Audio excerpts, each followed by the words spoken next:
الرجيم بسم الله الرحمن الرحيم قال الله تبارك وتعالى في محكم كتابه ومتقن خطابه وهو أصدق القائلين وقوله الحق بسم الله الرحمن الرحيم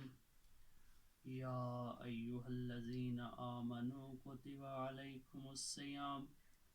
كما كتب على الذين من قبلكم لعلكم تتقون۔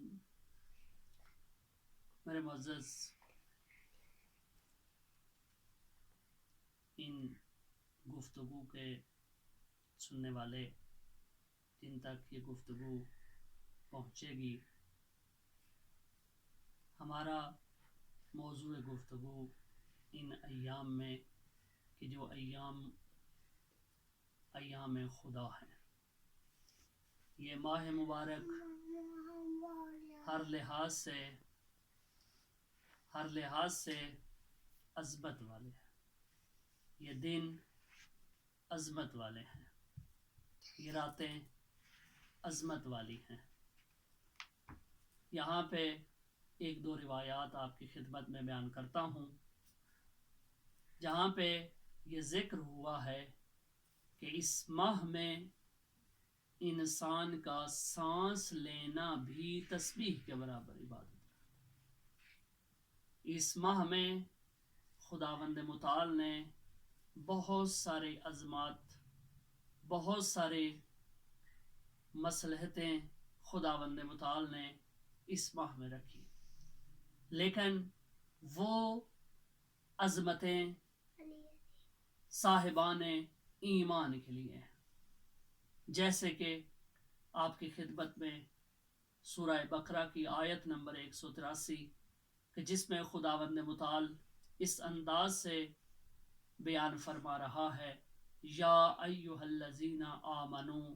اے وہ لوگ کہ جو صاحبان ایمان ہیں، یعنی جو ایمان سے بھرپور ہیں، جو ایمان لا چکے ہیں۔ خداوند متعال ان لوگوں سے کلام کر رہا ہے کہ جو صاحبان ایمان ہیں۔ جب انسان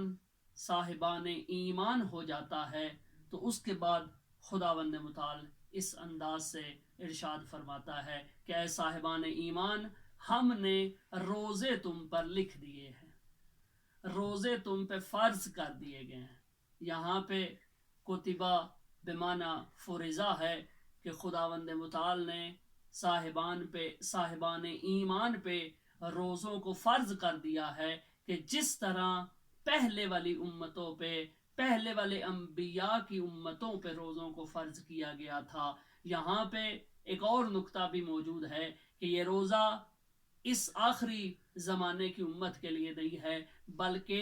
اس زمانے سے پہلے امتیں میں جو موجود تھی، جو امتیں آئی تھیں، جو نبی آئے تھے، ان میں بھی یہ روزہ جو ہے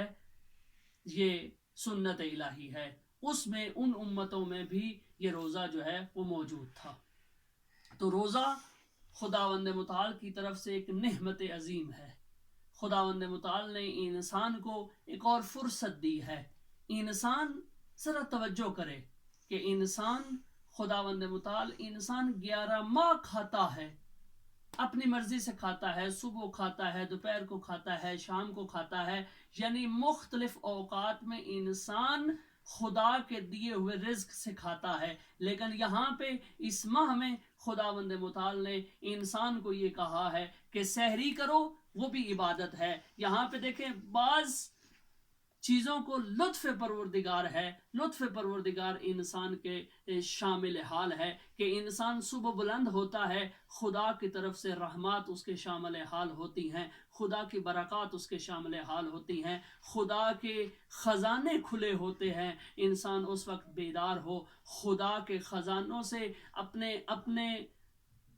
اپنے قلب کو منور کرے۔ انسان جب اس وقت بیدار ہوگا، خدا کی طرف متوجہ ہوگا، خدا کے ساتھ گفتگو کرے گا، خدا کے ساتھ محو کلام ہوگا،